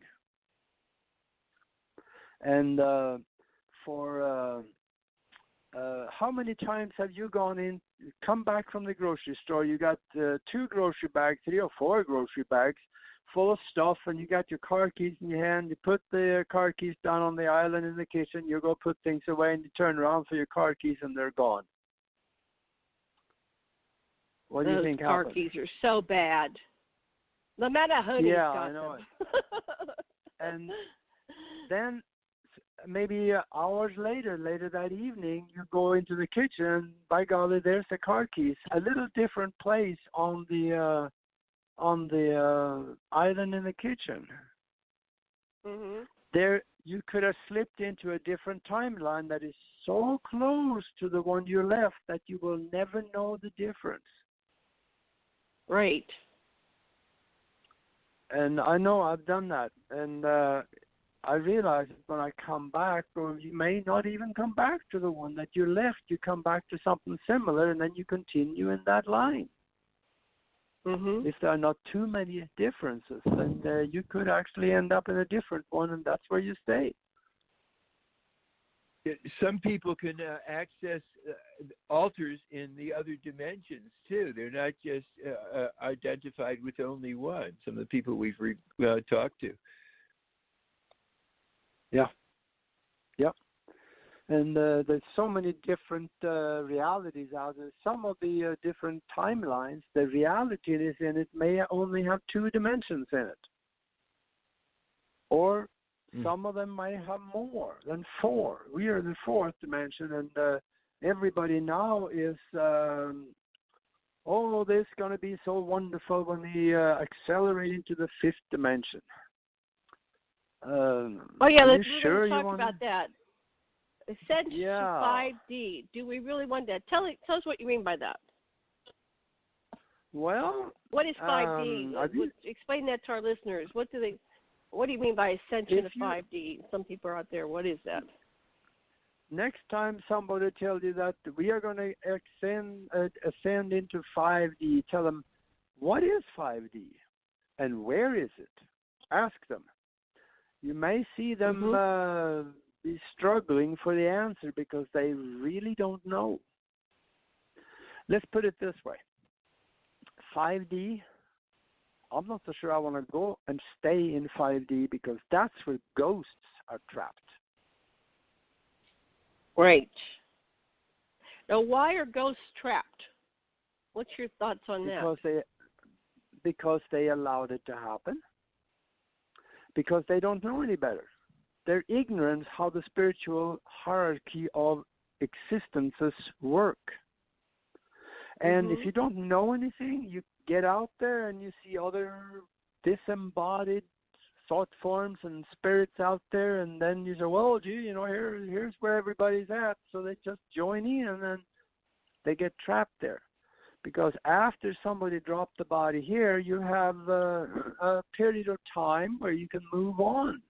You need to move on.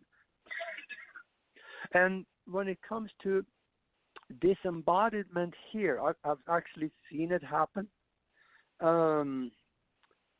In this house, there was an older gentleman that died in the house, and about 10 minutes after he died, I was standing in the doorway looking into the bedroom, and I could see this gray human form-like substance leaving the body very quickly, going at a 45-degree angle up and right through the wall and out.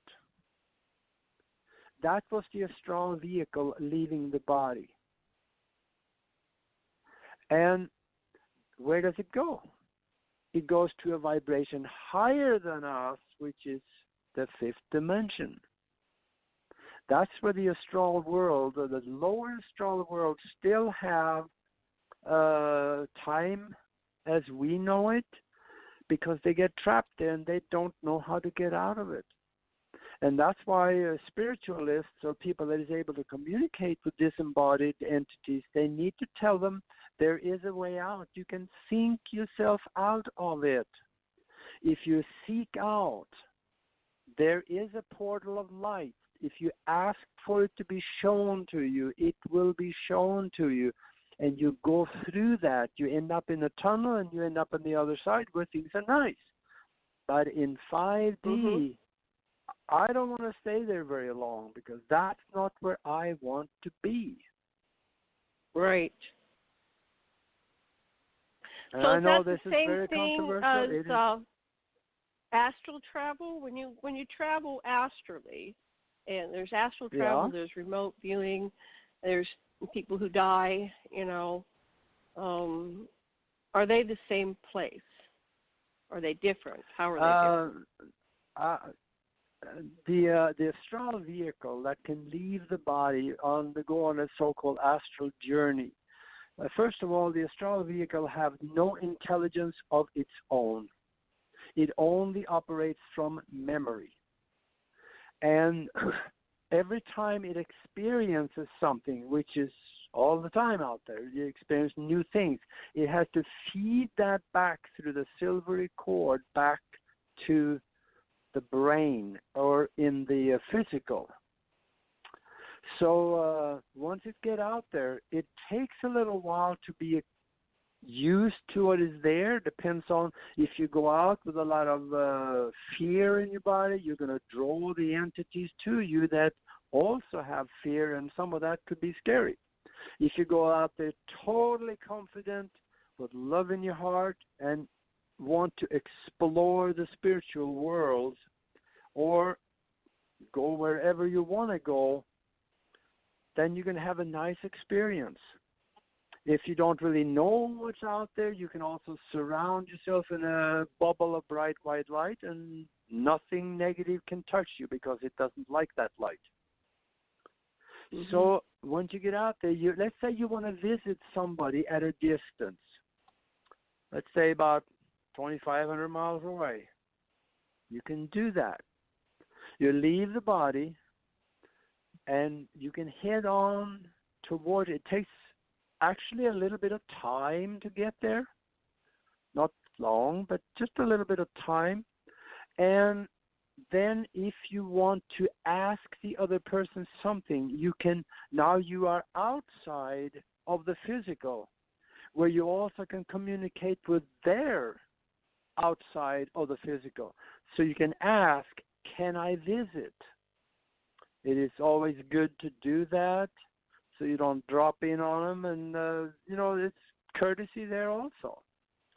And if they say, like it happened to me one time. Now, no, not now. I am not alone. Then you don't right. go. And there are places where you really can't get in. Just for fun one time, I tried to get into the White House, but I was met by other astral travelers, and I was turned away.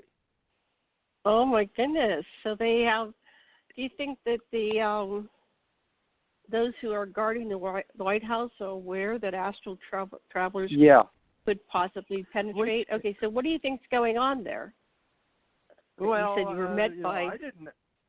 I wasn't going there to spy on anything. I just kind of wanted to, just because I never been to the White House. I just wanted to go there and see what it was like. And yeah, I didn't even get close. They knew my intention, and they stopped me and says, "No, turn around." And my goodness, I never thought of that. Yeah, and in that condition, it would not enter my mind whatsoever not to do that, because I was told to, and that's what I did. Right. And having those people guarding the White House, I think, is a good thing. So when you're traveling astrally, do you encounter ghosts ever, or other interdimensional beings? I don't know what they are, but I see them, and I never actually really, unless I have a reason for it, I never engage them. I never try to communicate much. I have my own thing that I want to do, and I go do that. And right. Yeah, so I just take care of what I want to do. And because a lot of times also when you engage with those entities and you don't know them, you know, there may be a need on their part, a tremendous need for companionship or information or help. And once you communicate with them, they can latch on to you and you bring them home. That may not be a good thing.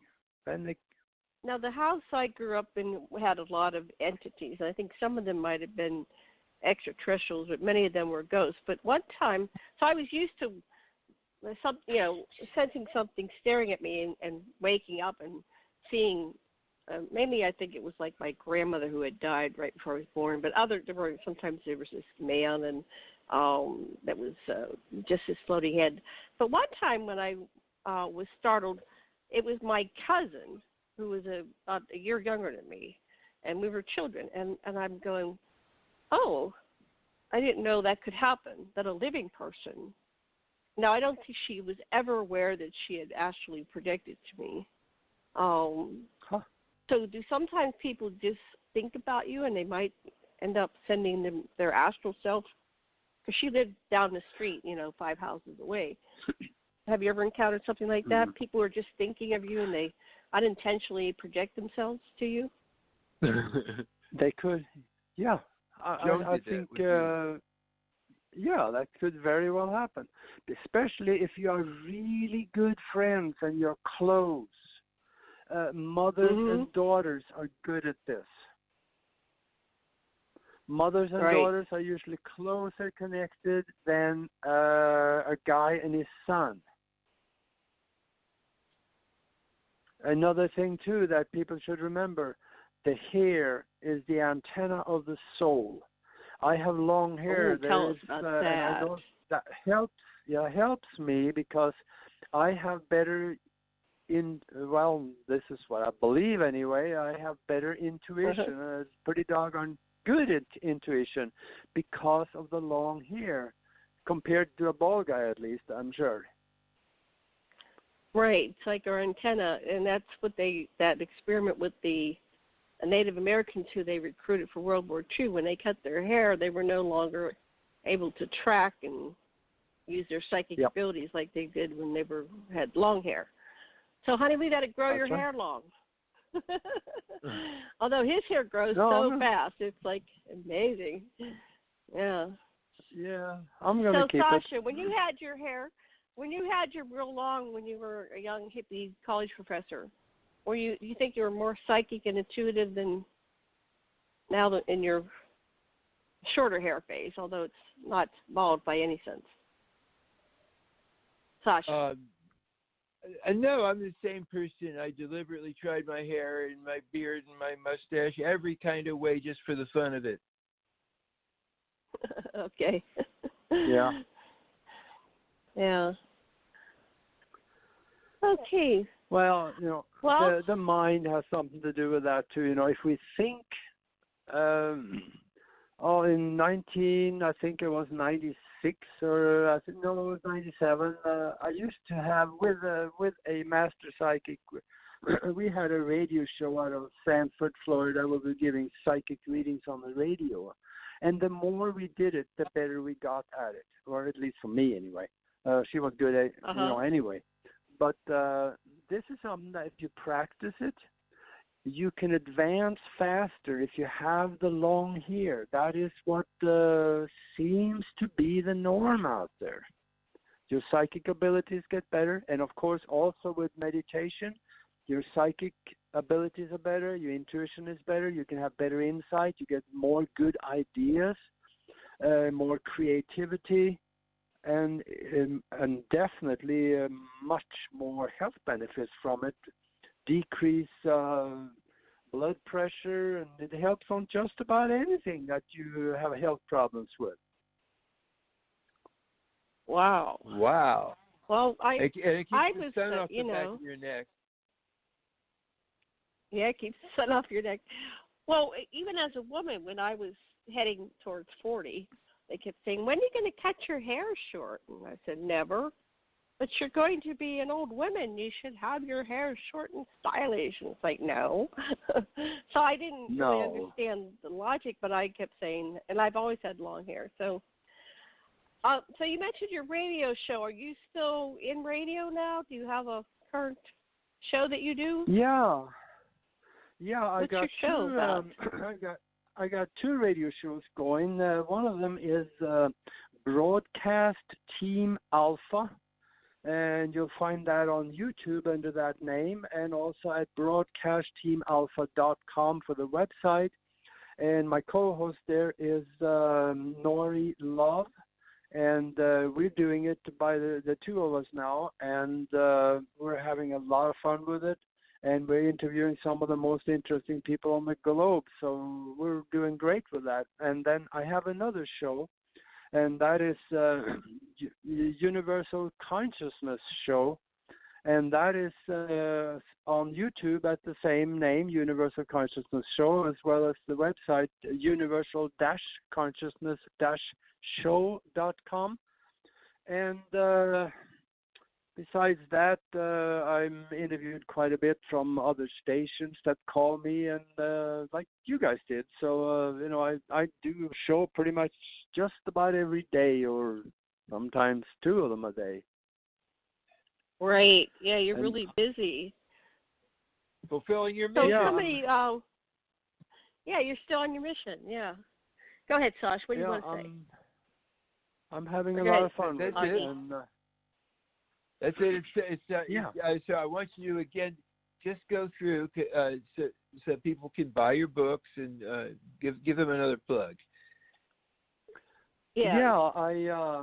I have. There's a couple of them that I want to mention. One of them is the spiritual science, higher conscious thinking, and how to access the universal consciousness.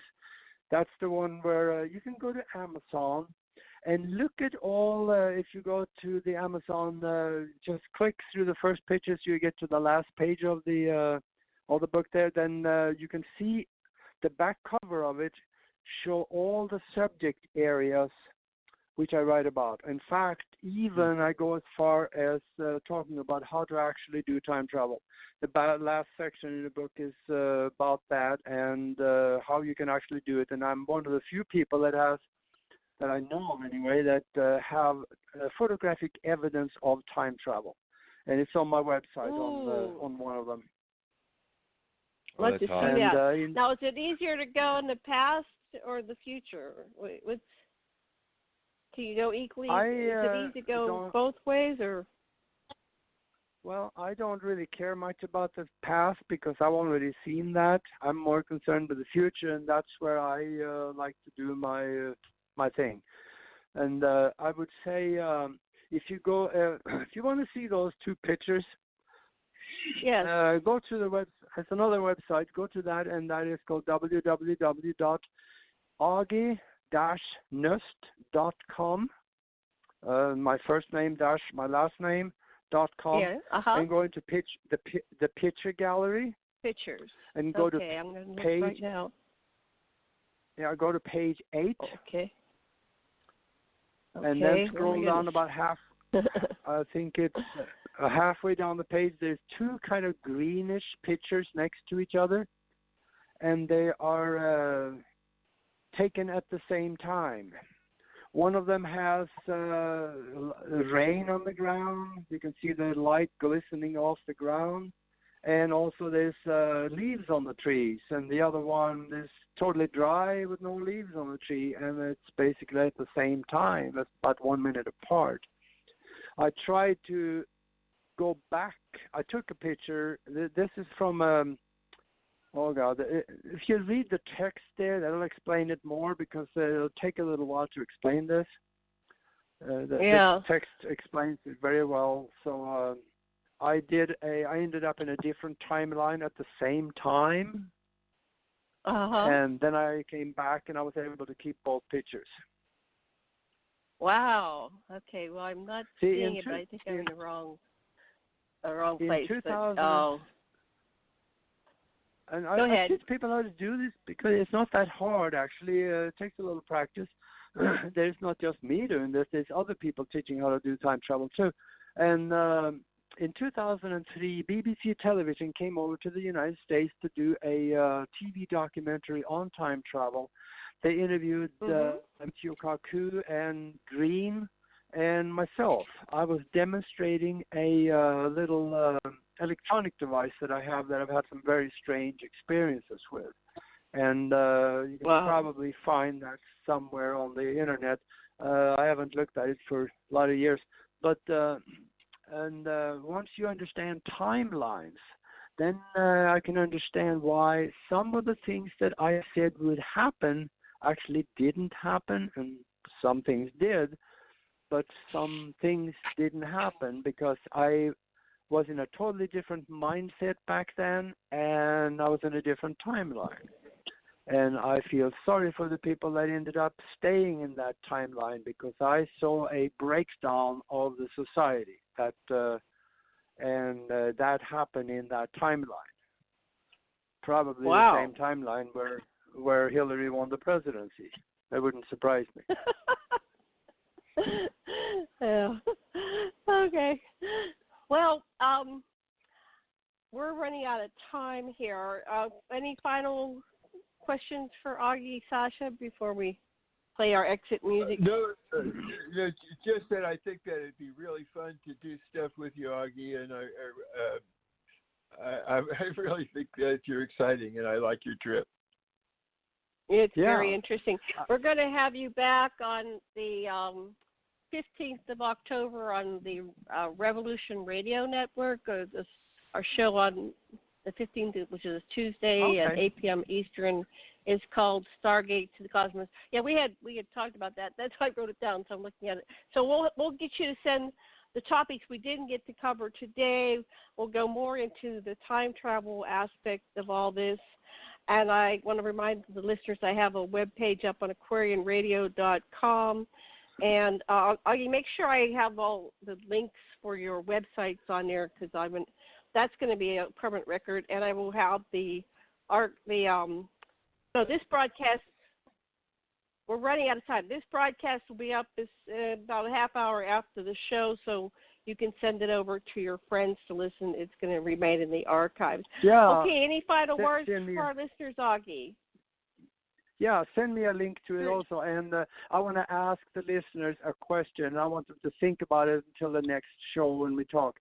The question is, what would you start tomorrow morning if you knew you could not fail? take at least 24 hours until you answer that question, because I guarantee you nobody knows how to think big enough. And go for it. Okay. Okay, so send your answers to us at aquarianradio@gmail.com. And we will see you again on Sunday, and we'll see you, Aage, in October. So much love and blessings and aloha. Thank you, Sasha. Thank you, Aage. Thank you, listeners. Oh, thank you. Thank you. Goodbye, everybody. Bye-bye.